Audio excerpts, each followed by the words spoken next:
जय श्रीमन नारायण। राधे राधे। प्रिय भक्तों, मकर संक्रांति का पर्व सूर्य के उत्तरायण होने का प्रतीक है, जो नए आरंभ और सकारात्मक बदलाव की ओर संकेत करता है।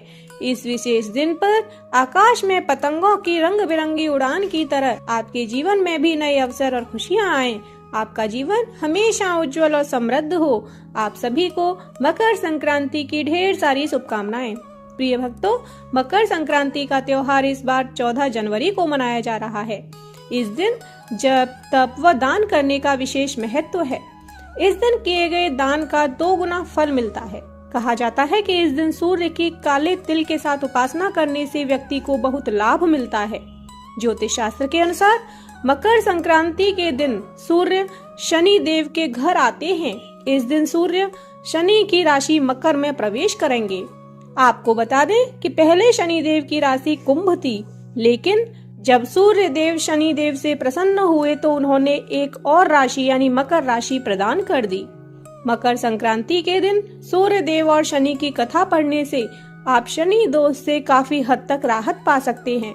तो आइए श्रवण करते हैं मकर संक्रांति की कथा। बोलिए सूर्य भगवान की जय, शनि देव की जय।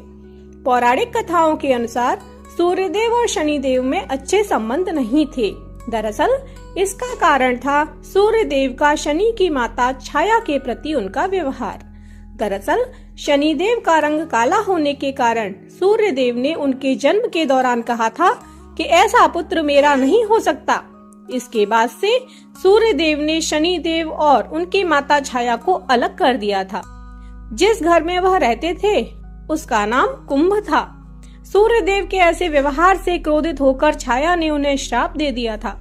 माता छाया ने सूर्यदेव को कुष्ठ रोग का श्राप दिया था, जिससे क्रोधित होकर सूर्यदेव ने छाया और शनिदेव का घर जलाकर राख कर दिया था।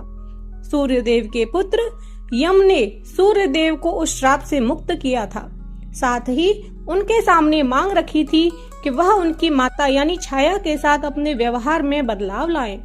इसके बाद सूर्यदेव छाया और शनिदेव से मिलने के लिए उनके घर पहुंचे थे।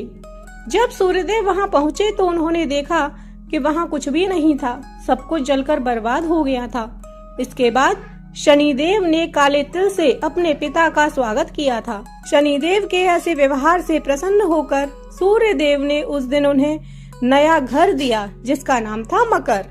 इसके बाद से ही शनिदेव 2 राशियों कुंभ और मकर के स्वामी हो गए।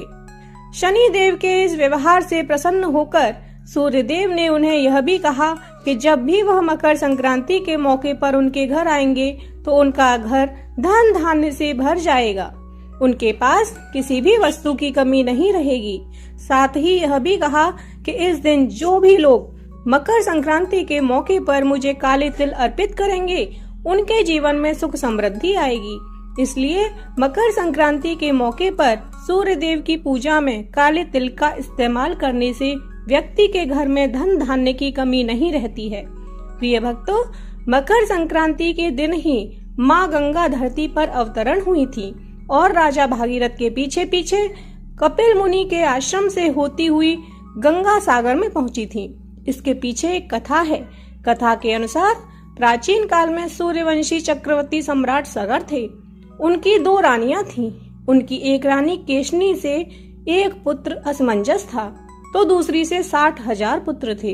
एक दिन राजा सगर ने अश्वमेघ यज्ञ का आयोजन किया, जिसके लिए उन्होंने अपने घोड़े को छोड़ दिया, जिसको राजा इंद्र ने चुराकर पाताल लोक में कपिल मुनि के आश्रम में बांध दिया।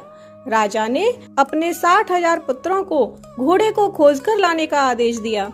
जब उन्होंने कपिल मुनि के आश्रम में घोड़े को बंधा देखा तो उन्होंने आश्रम पर हमला कर दिया। इससे क्रोधित होकर कपिल मुनि ने आंखों की ज्वाला से 60,000 पुत्रों को जलाकर राख कर दिया।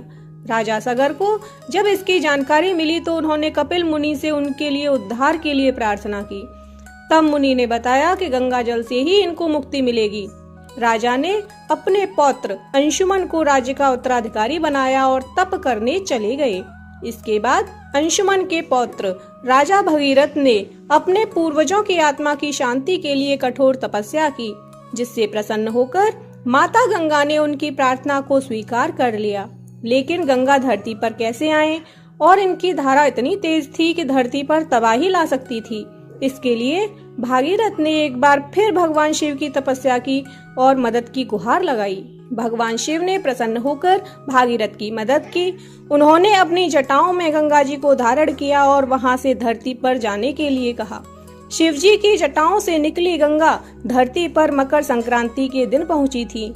गंगा जी धरती पर गंगोत्री से आईं और भागीरथ के पीछे पीछे कपिल मुनि के आश्रम पहुंची, जहां राजा सगर के 60,000 पुत्रों को मुक्ति मिली। यहीं से वह गंगा सागर में मिल गईं।